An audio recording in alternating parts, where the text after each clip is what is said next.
चल रहा है और बच्चों के ऊपर नंबरों का बहुत दबाव रहता है, तो मैं अपने स्कूली जीवन से संबंधित एक अनुभव आपके साथ साझा करना चाहता हूं।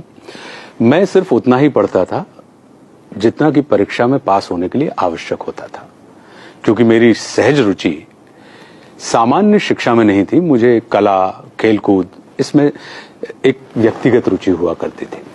तो मुझे स्कूल के द्वारा ये जो नंबर गेम होता था, मुझे रास नहीं आता था। और स्कूल को अपनी प्रतिष्ठा की चिंता थी। वो इस बारे में ध्यान नहीं देते थे कि विद्यार्थी के अंदर कितनी क्षमता है।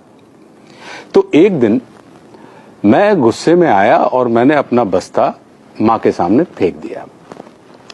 मां समझ रही थी कि मुझे समस्या विद्या से नहीं है, विद्यालय से है, या विद्यालय के उस वातावरण से है जिसमें नंबरों का दबाव मेरे ऊपर डाला जाता है। तो मां ने ध्यान से देखते हुए मुझसे पूछा कि अच्छा ये बताओ कि तुम स्कूल क्यों जाते हो? मैंने कहा पढ़ने के लिए। उन्होंने फिर मुझसे पूछा कि पढ़ने से क्या मिलता है?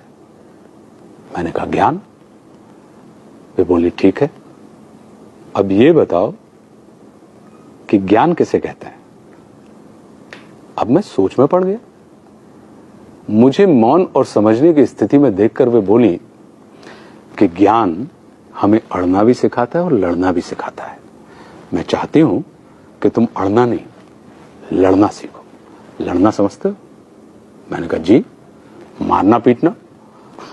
उन्होंने मुझे ऐसे देखा जैसे वे मेरी आंखों के रास्ते मेरे हृदय में बैठकर मुझसे बात कर रही हो। बोली नहीं, मारना पीटना और लड़ने में अंतर होता है।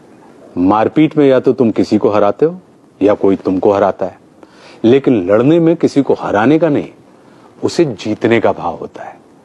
अपनी कमजोरियों से लड़ना मतलब कमजोरियों को जीतना, परिस्थितियों से लड़ना यानी परिस्थितियों पर विजय प्राप्त करना, शंका से लड़ना यानी शंका को जीतकर उससे मुक्त हो जाना, संकल्प से लड़ना मतलब संकल्प को जीतकर उसे सिद्ध कर अपना सहयोगी बनाना। जीतने की इच्छा सकारात्मक भाव है और मारपीट के हराने की इच्छा नकारात्मक ऊर्जा। मारपीट के सिर्फ अवरोधों का दमन किया जा सकता है, किंतु लड़ने से उनका शमन किया जाता है। मारपीट के तुम सिर्फ कुछ वक्त के लिए अपनी तकलीफ को दबा सकते हो, किंतु लड़कर तकलीफ को समाप्त किया जा सकता है हमेशा के लिए।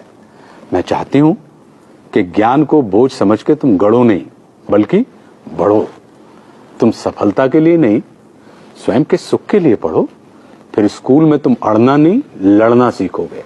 हम तुम्हें स्कूल परीक्षा में आए प्रश्नों का उत्तर सीखने के लिए नहीं भेजते, बल्कि जीवन की परिस्थितियों का हल ढूंढने के लिए भेजते हैं। पढ़ाई बोझ बढ़ाने के लिए नहीं, बोझ हल्का करने के लिए होती है। आज उम्र के इस मोड़ पर खड़ा होकर सोचता हूं तो लगता है कि मां कितना सही थी। हम अपने बच्चों को स्कूल की परीक्षा में अव्वल आने के लिए उन पर दबाव डालते हैं। शायद इसलिए वे स्कूल में अव्वल आने के बाद भी जीवन भर फेल होने के एहसास से भरे रहते हैं। हमें अपने छोटे छोटे बच्चों से बड़ी बड़ी बातें करनी चाहिए, ताकि वे बड़े होकर छोटी छोटी बातें ना करें। क्योंकि छोटे बच्चों के मुंह से बड़ी बातें सुनना यदि हमें सुखद लगता है, तो बड़ों के मुंह से छोटी बातें सुनना कष्टकारी होता है।